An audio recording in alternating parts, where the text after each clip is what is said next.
Don't take in negative. మీరు hero material ఉండరు.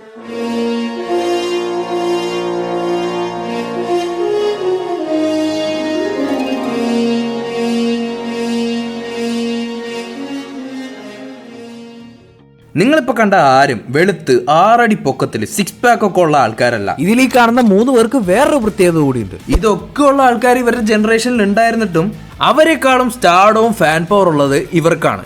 എന്തുകൊണ്ടാണെന്ന് എപ്പോഴെങ്കിലും ആലോചിച്ചിട്ടുണ്ടോ? ഇവർ 3 പേരും ഒരു സീക്രട്ട് ഫോർമുല ഉപയോഗിച്ചിട്ടുണ്ട്. ഇവര് മാത്രമല്ല, തമിഴ്, തെലുങ്ക്, ഹിന്ദി, കന്നഡ എന്ന് പറയുന്ന ടോപ്പ് സ്റ്റാർസ് സ്റ്റാർ ആവാൻ വേണ്ടി ഉപയോഗിച്ച ഒരു ഫോർമുലയുണ്ട്. ഈവൻ നമ്മുടെ മമ്മൂക്കൻ ലാലേട്ടനും ഇത് ഉപയോഗിച്ചിട്ടുണ്ട്. ഈവൻ നമ്മുടെ അപ്കമിംഗ് ആയിട്ടുള്ള നസ്ലനും സന്ദീപ് വരെ ഈ ഒരു ഫോർമാറ്റ് ഫോളോ ചെയ്യുന്നുണ്ട്.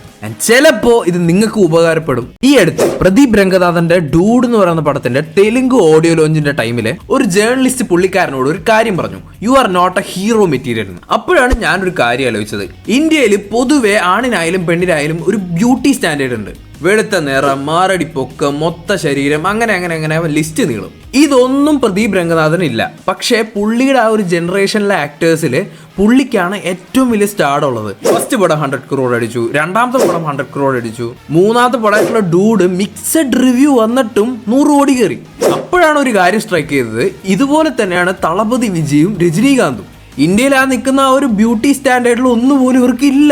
എന്നിട്ടും ഇതൊക്കെ ഉള്ള തമിഴിലെ ആക്ടേഴ്സിനിട്ട് തുലാഭാരം തൂക്കിയാലും സ്റ്റാർഡത്തിന്റെ കാര്യത്തിൽ ഇവർ 3 പേരും ഉണ്ടാക്കിയതിന്റെ 7 അയലത്ത് പോലും അവരെല്ലാവരും കമ്പൈൻ ചെയ്താൽ പോലും അത്രയും കിട്ടില്ല. ശരിക്കും ഇവരുടെ ഏറ്റവും വലിയ വിജയം എന്താന്ന് വെച്ചാൽ റിലേറ്റബിലിറ്റിയാണ്. ഒരു സാധാരണ ഇന്ത്യക്കാരനുള്ള സ്കിൻ ടോണും ഹൈറ്റും വെയിറ്റും കളറൊക്കെയാണ് ഇവർക്ക്. പ്രദീപ് രംഗനാഥന്റെ ഏറ്റവും വലിയ പ്ലസ് പോയിന്റ് എന്താന്ന് വെച്ചാൽ സാധാരണക്കാരായിട്ട് പുള്ളി നല്ല രീതിയിൽ കണക്ട് ആവുന്നുണ്ട്. പുള്ളിയുടെ ചോയ്സ് ഓഫ് ഫിലിംസ് എടുത്തു നോക്കിയാൽ എല്ലാ പടങ്ങളും പുള്ളി സാധാരണക്കാർക്ക് കണക്ട് ആവുന്ന രീതിയിലാണ് എടുത്തു വെച്ചിരിക്കുന്നത്.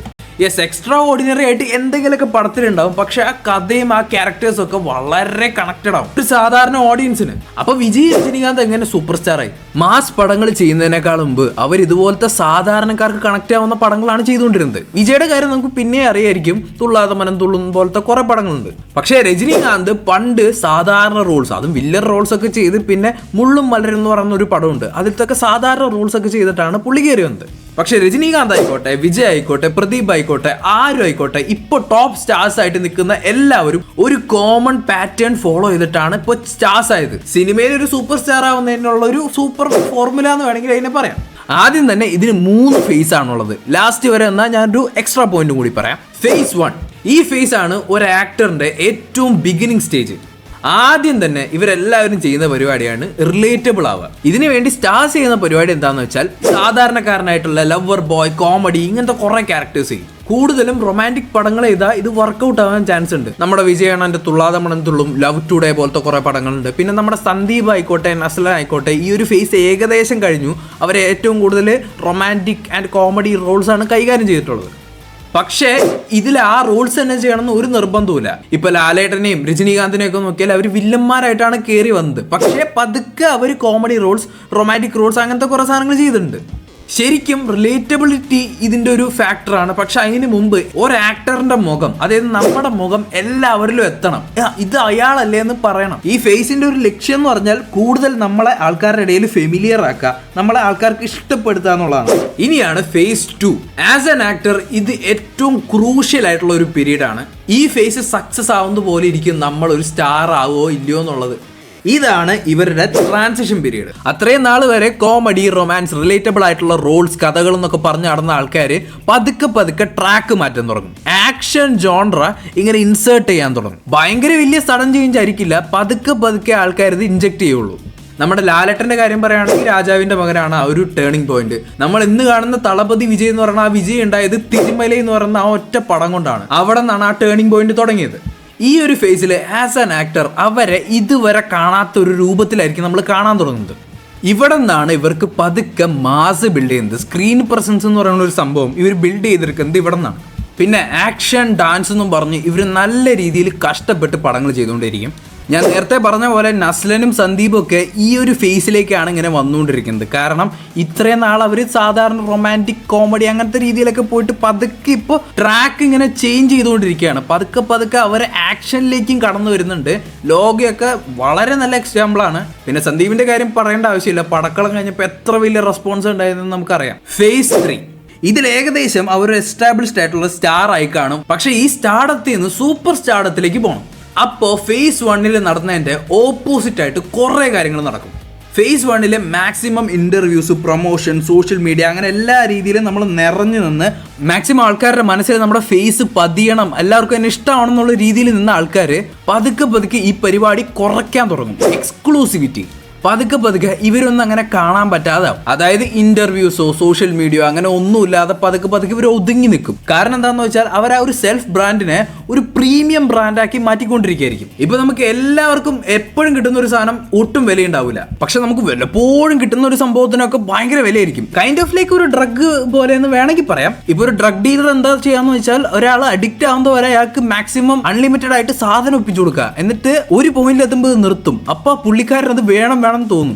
അതാണ് ഇവിടെ ഒരു ചെറിയൊരു സൈക്കോളജി വർക്കൗട്ട് ആവുന്നത്. ഞാനത് മോശമായിട്ട് പറഞ്ഞതല്ല, ഒരു സൈക്കോളജി പിടികിട്ടാൻ വേണ്ടി പറഞ്ഞതാണ്. ഇനിയുള്ള ഏറ്റവും വലിയ ഇമ്പോർട്ടൻ്റ് ആൻഡ് ക്രൂഷ്യൽ സംഭവമാണ് സിനിമേനേക്കാളും ഒരു സ്റ്റാറിനെ ഓർക്കാനും ഇമ്പാക്റ്റ് ഉണ്ടാക്കാനും പറ്റുന്ന ഏറ്റവും വലിയ സംഭവമാണ് മ്യൂസിക്. സിനിമ നമ്മൾ അങ്ങനെ 1-2 വട്ടോ അല്ലെങ്കിൽ 10 വട്ടോ മാക്സിമം ഒക്കെ അങ്ങനെ കാണുള്ളൂ. പക്ഷേ മ്യൂസിക് അങ്ങനെയല്ല. നമ്മൾ ചിലപ്പോൾ ഒരു കൊല്ലം തന്നെ ഒരു 100 തവണ ഒരു ട്രാക്ക് കേൾക്കും. ആ ട്രാക്കിൽ അഭിനയിക്കുന്ന ആളെ ഓർത്തെടുക്കാൻ നമുക്ക് ഒരു ബുദ്ധിമുട്ടുണ്ടാവില്ല. അങ്ങനെ ആൾക്കാരുടെ മനസ്സിലേക്ക് പതിയാൻ പറ്റുന്ന ഏറ്റവും നല്ല സംഭവമാണ് അത് ഭയങ്കര ക്രൂഷ്യലാണ്. അത് അറിഞ്ഞ ഒരാൾ ഇപ്പോഴും ഒരു ഇൻഡസ്ട്രിയുടെ ഏറ്റവും ടോപ്പിൽ തന്നെ നിൽക്കുന്നുണ്ട്. ഒന്ന് ആലോചിച്ച് നോക്കുക, AR റഹ്മാൻ, അതും ഓസ്കാർ ജേതാവായിട്ടുള്ള AR റഹ്മാന്റെ മുമ്പിൽ നിന്നിട്ട് ഈ ട്രാക്ക് കൊള്ളില്ല, വേറെ മാറ്റി ചെയ്യണം, കുറച്ചുകൂടി നല്ല വേറെ രീതിയിൽ ചെയ്യണമെന്ന് സജഷൻ കൊടുക്കാൻ പോലും തമിഴില് ആർക്കും ധൈര്യം ഉണ്ടായിരുന്നില്ല. അപ്പോ ഈ ട്രാക്ക് പോരാ, ഇത് ആൾക്കാരുടെ ഇടയിൽ വർക്കൗട്ട് ആവില്ല, ഇത് വേറെ രീതിയിൽ ചെയ്യണമെന്നും പറഞ്ഞ് AR റഹ്മാന്റെ എതിരെ നിന്ന ആളാണ് ദളപതി വിജയ്. അങ്ങനെയാണ് നമുക്ക് ഏറ്റവും നല്ല ഇപ്പോഴും മോട്ടിവേഷൻ സോങ്ങുകളുടെയൊക്കെ മുമ്പിൽ നിൽക്കുന്ന എല്ലാ പുകഴും ഒരുവനിക്ക് എന്ന് പറയുന്ന ആ ഒരു പാട്ട് കിട്ടിയത്. ഒന്ന് ആലോചിച്ച് നോക്കുക, അന്ന് വിജയ് എന്ന് പറയുന്നത് ഇന്നത്തെ പകുതി പോലും ആയിട്ടില്ല.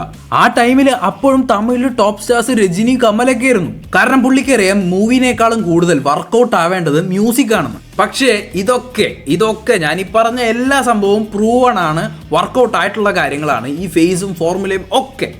പക്ഷേ ഇതിൽ ഫെയിലായവരുണ്ട്, ഇത് വർക്കൗട്ട് ആയവരുണ്ട്. വർക്കൗട്ട് ആയവരെയാണ് നിങ്ങളിപ്പോൾ ടോപ്പ് സ്റ്റാർസ് ആയിട്ട് പല ഇൻഡസ്ട്രികളിലും കാണുന്നത്. പക്ഷെ അത് ഫെയിലായവരെ നമ്മൾ പലതും മറന്നു പോവുകയാണ്.